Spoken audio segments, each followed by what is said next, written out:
Today's video ay aalamin natin kung alin sa dalawang to ang magandang mag-open ng bank.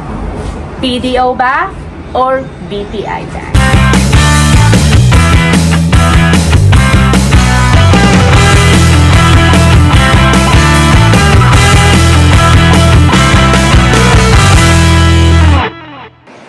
Hi everyone! This is Miss Paano. For today's video ay aalamin natin kung alin sa dalawang to ang magandang mag-open ng bank. BDO ba or BPI bank? Based on my own experience sa pag-open ng BPI savings, alamin natin kung alin sa dalawang to ang mabilis makapag-open ng bank savings.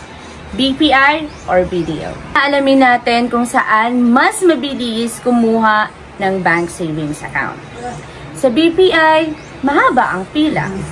Sa BDO, mahaba din ang pila. So, pareho sila mahaba ang pila. Sa BPI, pag kumuha ka ng bank savings sa kanila, ina-assess ka nila. Tapos, pag senior ka pa, meron pa silang senior citizen lane or PWD. So, may ganon. Kay BDO naman, i-assess ka rin nila. Pero based on my experience, pero based on my experience getting the BDO account, masyado silang matagal mag-process. In terms sa pila, pareho naman silang mahaba ang pila. Pero si BDO, matagal kasi marami talagang taong nakapila. Unlike kay BPI, mabilis. Pero depende pa rin yan kung saang branch ka mag-open ng account. Pero since yung na-experience ko kay BPI, mabilis at very accommodating ang mga staff nila sa bank. Kaya mas gusto ko mag-open kay BPI. Kay BDO, sobrang dami kasi na nakapila. Kaya mas better ko talaga kay BPI. Pero nasa inyo pa rin yun kung saan kayo mag-open ng bank account. In terms naman sa requirements, si BPI naman, ang kailangan ni BPI para makapag-open ka ng bank savings is 2 government valid ID. 3,000 pesos proof of billing.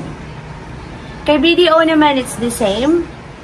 Pero, hindi siya ATM kasi eh. Kay BDO is 10,000 pag passbook. May kasama na siyang ATM. Proof of billing at same requirements ni BPI. So, most likely, they're the same. So, in terms naman of pagpapadala ka from abroad, ang pwede naman kay BPI is pamana padala, pero kung may debit card ka, pwede mo rin siyang gamitin.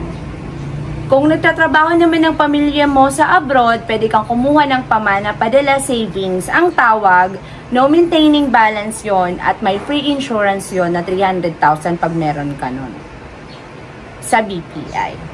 Kay BDO naman, may tinatawag silang kabayan padala. BDO naman may tinatawag silang kabayan savings account, which is pwede ka rin magpadala through international from local. Ang mas madali lang talaga ma-access ang BPI dahil ito ang mas maraming branches abroad. At based on experience at sa mga naka-experience din na mga kliyente na pumupunta kay BPI, si BPI daw ay mas accessible in terms of international cards. So, masasabi ko lang, kung gagamit ka ng card from abroad, just use the BPI card. So, may mga nagtatanong din in terms, ano ba yung mga benefit why you open this bank account sa mga bank? May tinatawag silang benefits, no, sa bank, na pwede kang bumili ng product through your cards. At benefits mo yun, perks mo yun. So, kay BPI, may libre silang insurance na pwede mong kunin. Siyempre, hindi naman siya totally libre. Magiging libre yung card mo na no maintaining balance. Yung insurance mo dito, cover ka ng 1 million. Tapos, may tinatawag din silang investment na may makukuha kang 25,000 on the 6th year. So, saan ka pa? Diba? Nag-savings ka lang, nagpa-insured ka lang, may guaranteed in return ka na 25,000 every after year on the 6th year. Kay BDO naman, may tinatawag silang BDO Life. Guaranteed din sila. Pero kung papapiliin ako sa insurance company ako, mas pipiliin ko BDO Life or BPI AIA.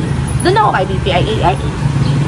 In terms of safetyness, kung saan ba ang mas safe, si BDO ba or si BPI? I think so, si BPI. Dahil nga, based on the people comment po, ang mas maraming nananakawan ay si BDO. Dahil nga, mas mahina ang, in terms of IT, siguro yung mga IT system nila, hindi masyadong very well known pagdating sa scams.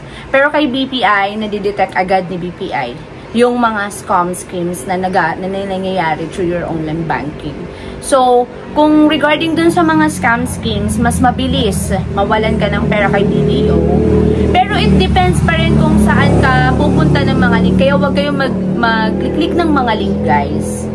Para safe pa rin yung money nyo. Though safe naman talaga, both banks. Ang sinasabi ko lang, pagdating sa security, sa scam schemes, mas mabilis matrack nila ang BDO savings kaysa kay BPI. Ginawa ko yung video na to just to compare the banks na meron tayo dito sa Philippines.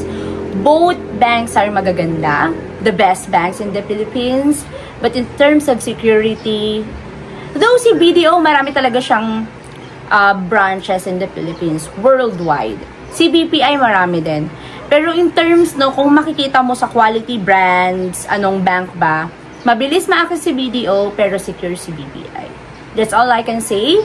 And both banks are good. Sila ang the best banks dito sa Philippines. Kayo na ang bahala kung saan kayo mag-open ng account. In terms naman of transfer or withdrawal, kay BPI, makakapag-transfer ka anytime, anywhere. Kay BDO naman, anytime, anywhere. Pero may limit. Kasi kay BDO, kailangan mo pa siyang itawag na magbabank transfer ka from other bank accounts. Kay BPI naman, hindi mo na kailangan tumawag. Kung mag-transfer ka man, may fee man o wala, walang tawag. Diretso mo na ma-transfer sa different bank accounts. Ang maganda lang kay BDO is safe siya dahil hindi mas secure yung pera mo just in terms of transferring money and fund. Dahil malalaman mo, may heads-upan ka ng bank na, nagkapag-transfer, may nag-transfer ng pera from your account to another account. In terms naman sa application, sa mobile application, dahil may downloadable na tayong apps, BPI app, then BDO online banking app. So, kung mag-withdraw ka, mag-transfer ka, you can easily look for your online banking para makapag-transfer ng fund bank to bank or bank to GCash account. So far, kay BPI, may tinatawag si BPI na Vibe application na mobile banking na pwede mong i-download din through using the Vibe from BPI. Wala siyang mga fee. BPI to Vibe and through GCash, wala siyang fee. Free lang. Kay BDO naman, meron siyang application na online banking which is ang pag-open mo naman doon ay meron siyang Face ID. So, safe din siya gamitin. Dahil nga, hindi siya ma-open ng kahit na sino pag hindi alam ang password. Kay BPI naman, ilalagay mo yung password mo at ang ginawa mong code.